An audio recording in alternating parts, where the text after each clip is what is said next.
continuing on in Mountain Dharma, Karma Chagme's Mountain Dharma, as taught by Khenpo Karthar Rinpoche. The chapter tonight is the Mandala offering, which accumulates a mountain of merit. And first of all, my comment on this is, of course, the center of the mandala is Mount Meru. I don't think this was lost on the title of this chapter. So this chapter begins with Namo Ratna Guru Ye, which means homage to the precious Guru. And when we're making this mandala offering, of course, the center of the mandala that we're offering to is going to be the Guru. Now, this is a little different than previous chapters in that here Karma Chagme addresses another of his students named Pema Tupki. Lama Sundro Gyamso is present too. He's the one that is transcribing the talk. But Karma Chagme addresses Pema Tupni directly. And he says, quote, "There is only one cause for the arising of well-being and happiness in this and any lifetime, and that is the accumulation of merit." And this reminded me a bit of Khenpo Ujun's talks when he was here about health and well-being. Now, this follows the previous chapter, which was about purification and eliminating obstacles to our practice. So now it's natural to talk about what we can do to bring about good circumstances. And of course, this is following Ngondro very, very closely. It's no accident that this is following Ngondro. It began with refuge, bringing others under the protection of the three jewels, and now then Vajrasattva, and now the Mandala offering. So very simply, anything pleasant that arises in our experience, everything that happens to us, anything that affects us in a positive way, it all arises from causes. It's not an accident. And the cause is our previous accumulation of merit. And what came to my mind, of course, is contemplation on precious human birth. The very fact that we have a human birth is a result of the accumulation of merit, the very cause of us being interested in Dharma and then having met Dharma teachers and so on and so forth. All of this is a result of merit. So this is nothing that has not been covered before. Here, we're just going into it in more detail. Here is another quote. "Therefore, it is the utmost necessity to gather the accumulation of merit, even the splendor of the body of a Buddha, the major and minor marks and signs of physical perfection that grace the body of Buddha at the time of awakening, result from the accumulation of merit," end quote. To again go back a step here, purification of obscurations is a foundation, a beginning. The example is used here of planting a crop. First, you plow the ground, prepare the field, and then you plant the crop. So the mandala offering is actually planting the crop. He then goes on to say that there is no method of accumulating merit more effective or more profound than offering a mandala. He mentions other methods, making offerings to the three jewels, being generous to those who are in need, like giving to a food bank, a shelter for people that are homeless. There are so many, giving to a veterinary clinic or a Goodwill or whatever. There's no lack of places in the mundane world where you can give money and accumulate merit. Making offerings to the Sangha. For instance, at KTD, when they have big programs, there will be a point where somebody or a group will make offerings to the Sangha, and the Sangha means all the monastics. You would start with making an offering to Karmapa, then next to the teacher that is leading the program, and then the Khenpos, and then go down the line to the ordained Sangha. And you would make offerings to every single one of them. And this, of course, accumulates merit. You can make an offering of tea during a practice or meals and so forth. However, this is tainted in three ways, is brought up in this chapter. First of all, it's probably likely you have an attachment to the process and perhaps the object of giving. It can be that you spend some time thinking about how much to give.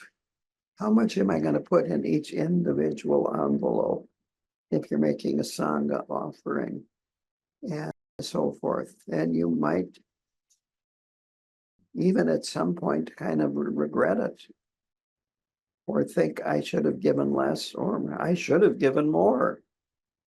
Anyway, it causes this internal turmoil. The next problem is, where did the funds come from that you gave away? There's a reason why when we do the meal chant, which is offering the meal that we are about to eat to the three jewels, before that we do a mantra. And what the mantra does is purifies the offering before we offer it. So when we are giving, whether it be money or material things, because they come from samsara, they're tainted. I think that's a good way to put it. The third point I actually already talked about with number one, and that is we can have difficulty parting with money or with whatever it is that we are giving. And this can produce resentment, guilt, regret, and so forth. So the mandala offering avoids all of this because we are not giving the physically oriented objects.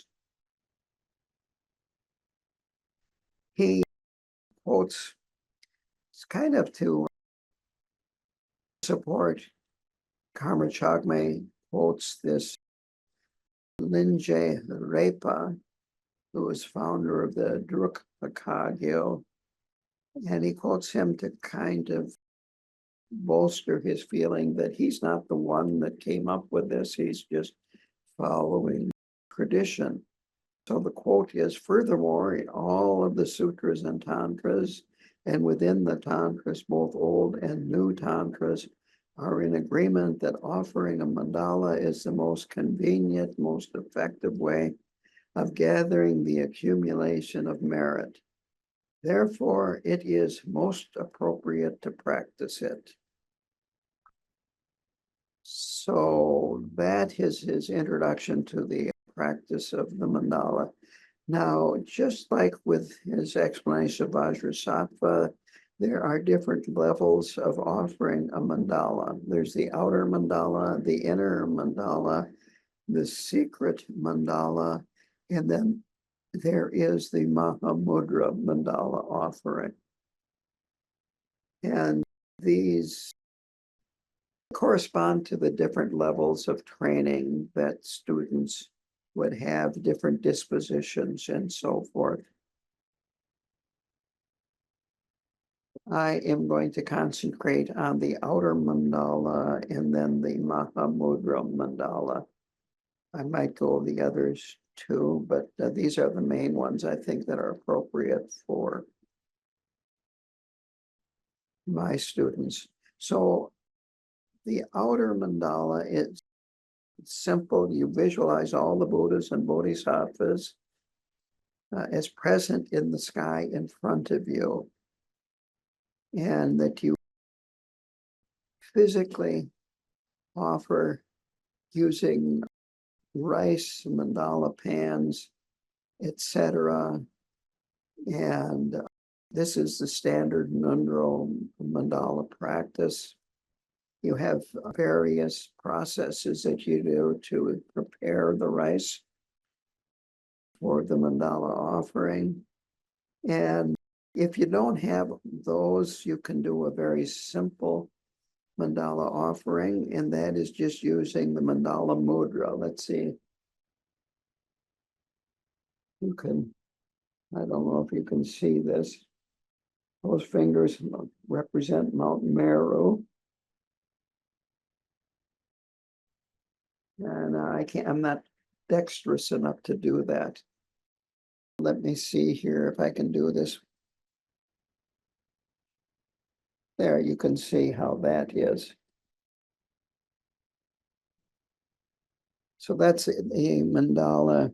If you, well, frequently before a teaching is given, the people in the shrine room will offer a mandala and request to the teacher and request that the teacher turns the wheel of Dharma. We did that when Khenpo Ujin was here. So you can have it as simple as that, just using the mandala mudra. And then when you're offering the mandala, you imagine that the entire world, consisting of the 4 continents in the 4 directions, and Mount Meru in the center. Mount Meru is where the gods dwell. And then you're offering all the wonderful possessions of humans and gods. And you offer billions and billions of them. You're only limited by your imagination. And then you think that you're offering everything that is fit to be offered in these billions of worlds. This is something, in a way, it's a little mind-boggling about Buddhism. Well, we have the earth, and we have the earth in a solar system. But then there's a galaxy, and they talk about world systems. And then there are billions inconceivable amounts of world systems. And modern astronomy seems to back up all of this. In other words, there is an inconceivable amount of world systems, whether it's a galaxy or a solar system, I don't know. In a way, it doesn't matter, but the universe is basically limitless. Sentient beings are limitless, and therefore the possession of sentient beings and gods are limitless. So it's just a matter of how good you can imagine things. So we offer all of this to the Buddhas and the Bodhisattvas, and by doing so, we accumulate the merit that would be accumulated if we actually would give these physical offerings from billions of worlds. It's one's intention that is as important as one's actions, one's motivation. It's also important to remember that the Buddhas and the Bodhisattvas have no need or desire for material things of any kind. In the more complex practices, for instance, when I was out at KTD, we did Chakra Samvara Puja for 7 days for Galwan Karmapa's father. And in there, the offerings got very complex. And in part of the sections where you're giving offerings, it would say things like, well, even though the Buddhas do not need clothing to keep warm, we offer clothing. Or even though they do not need food, we offer food, and so on for each of the different offerings that would be made. So the Buddhas and Bodhisattvas, the beings we're making offerings to, they have no need for the offerings that we're making to them. It is our intention that is most important, our motivation, and that we're actually accumulating as much merit as if we were offering physical things, but it would not be tainted. Now, at the end of the mandala offering, there is this 4-line prayer that you would do. I didn't write it down, but it begins Sashi Pochu Chuksing Nitak Ram. I'm saying that too fast, aren't I? But anyway, it's 4-line. And basically you are visualizing Mount Meru and the 4 continents and imagining this as a Buddha field. I make this offering to the benefit of all beings.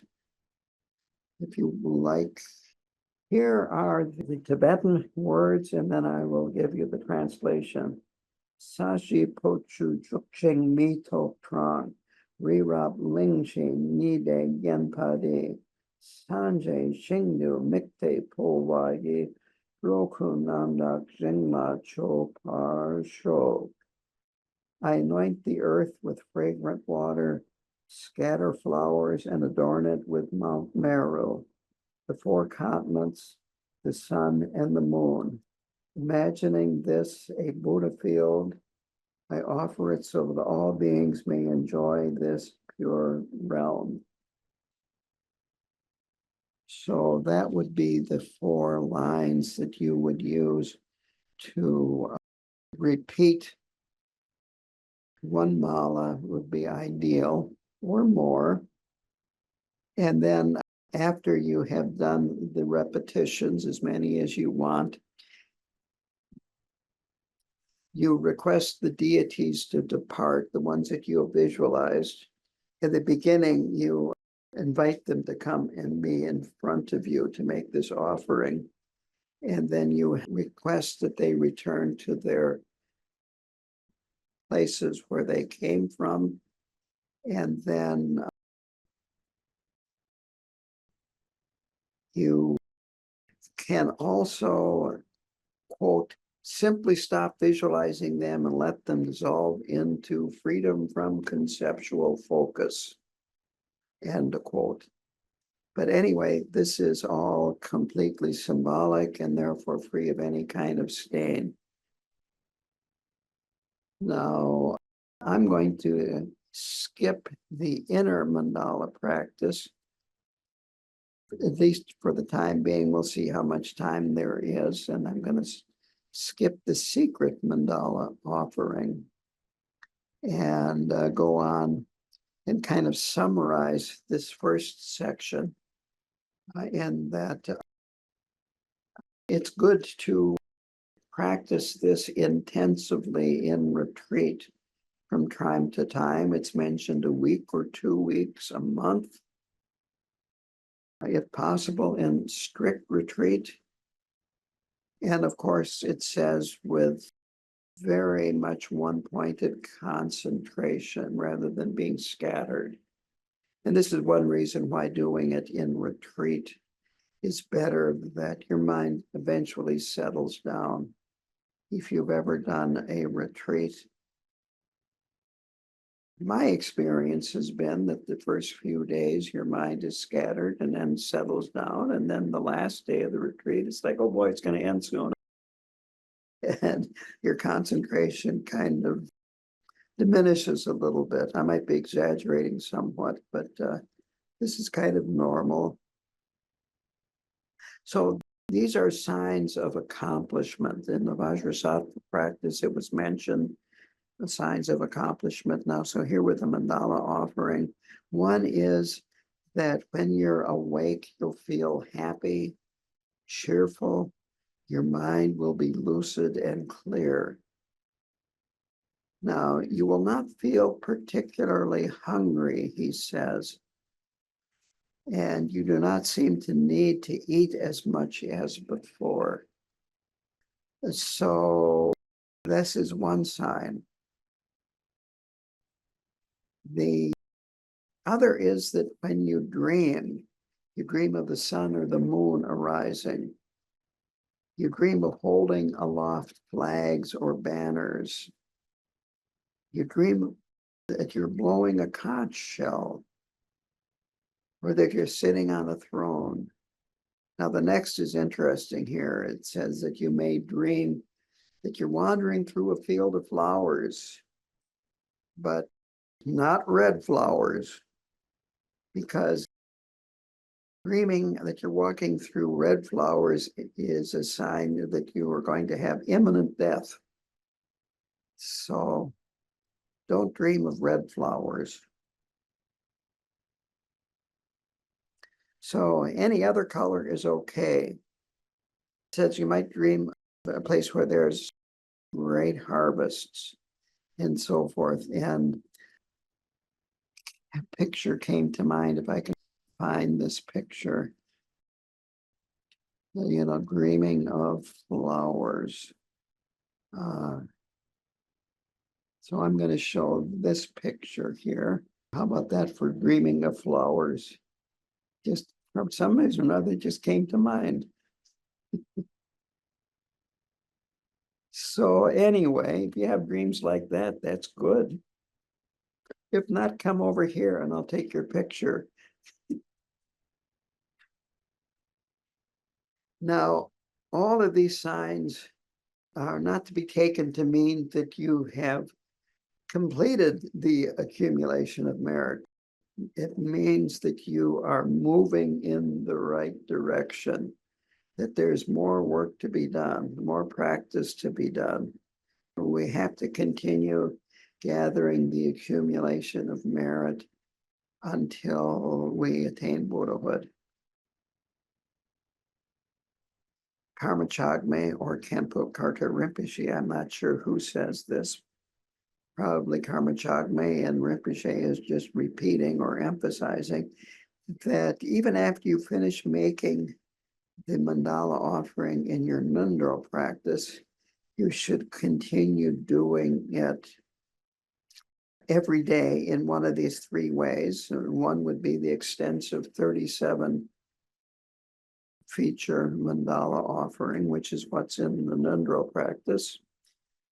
The one stanza brief mandala offering, the one that I read, and then just doing the mandala without anything, just doing the mandala offering. Sashi Pocho Chuksing Mika Grand Rirap Zengzi Nipe Dandy Sanji Zengzi Miktapawe Rokunam Naksing Macho Parsho.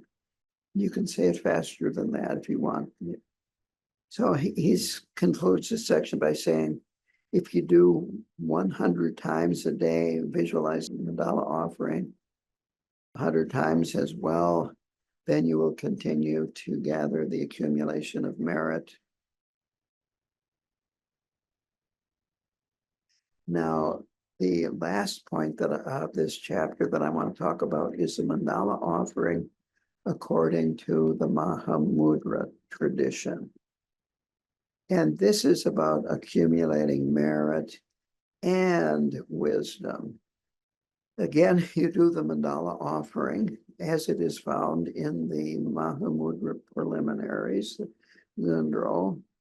If you look at the text here, the Mahamudra Ngondro text, it actually says that this is Mahamudra Ngondro. It's not just Ngondro.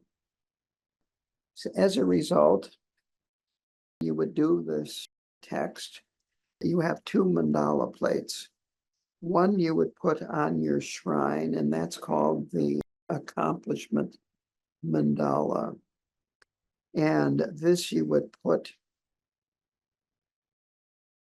5 small tormas representing the 5 groups of deities that you would have on your refuge tree. You would have the guru in the middle, you would have the bodhisattvas, you would have the Dharma in paths, you would have the various yidam deities, the protectors would be around them, and then of course the Buddhas. So you would have these 5 groups of beings, and then again the protectors would be interspersed amongst the other 5.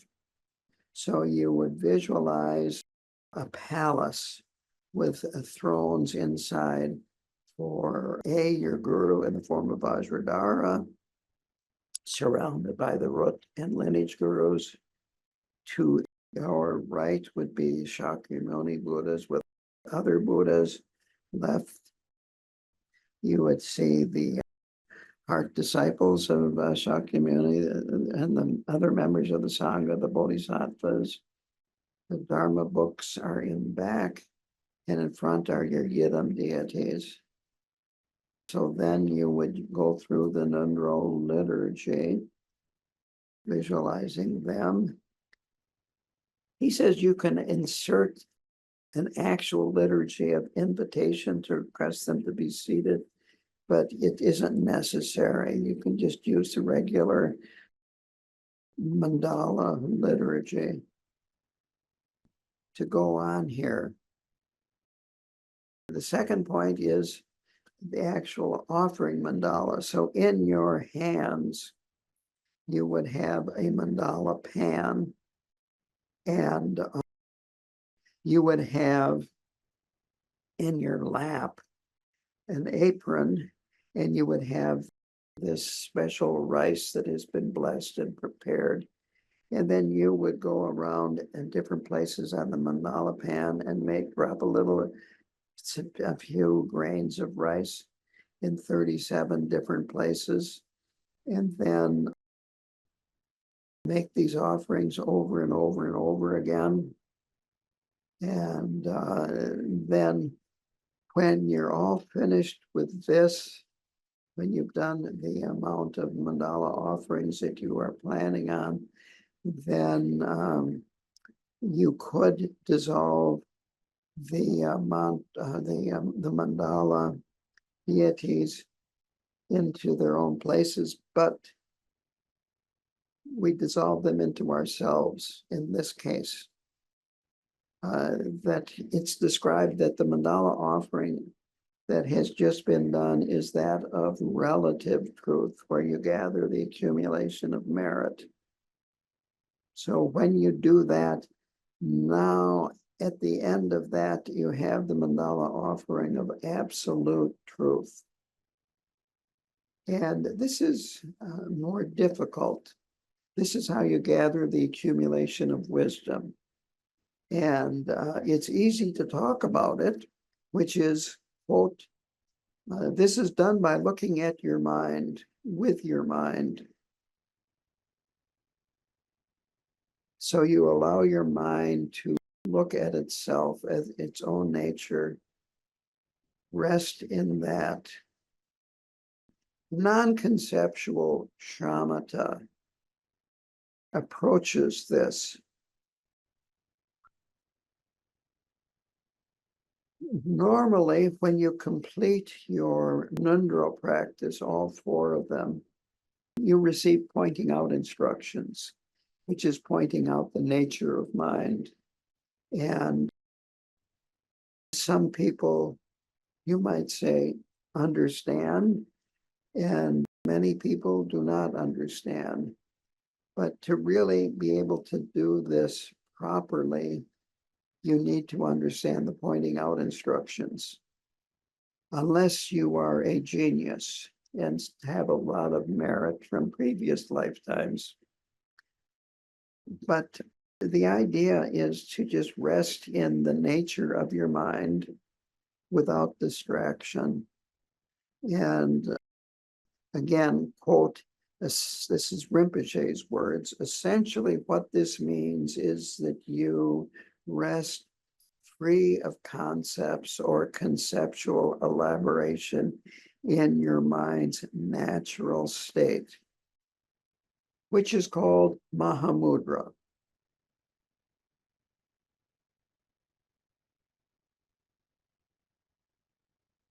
So if you are resting in that state, you are not thinking, I'm resting in this natural state. You really can't put it into words what you are doing. So this, you might say, is motivation for doing this, to be able to eventually rest in this natural state, completely free of conceptual elaboration. Even when we do Chenrezi, after we dissolve the visualizations, we have a moment of resting without conceptualization. And as soon as concepts arise, then we re-arise as Chenrezi, visualize ourselves as Chenrezi. So you might say this is just going one or two steps beyond that. But all of it is training our mind to rest in the natural state without elaboration.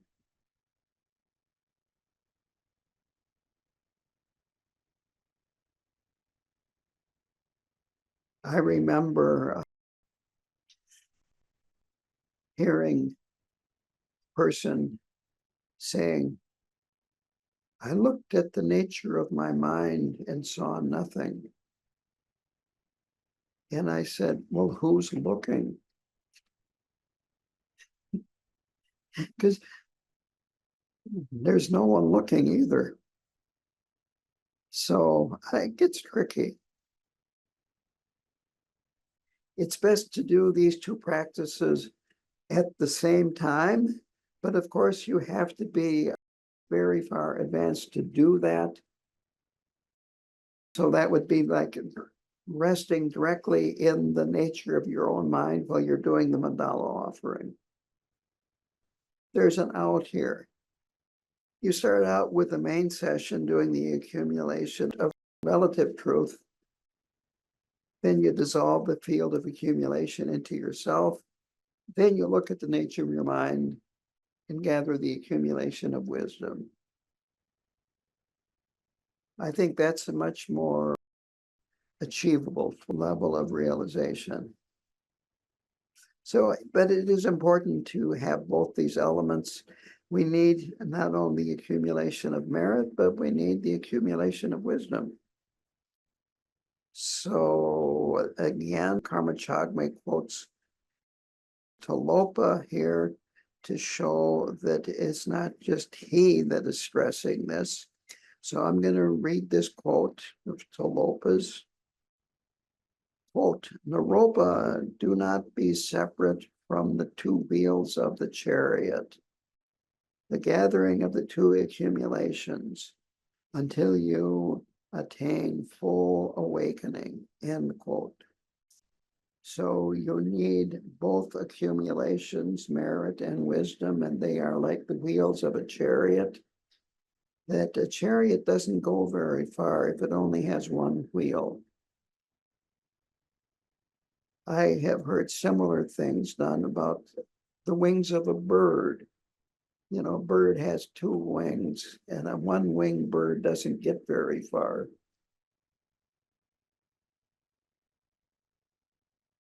can make a lot of commotion, but it doesn't fly. So anyway,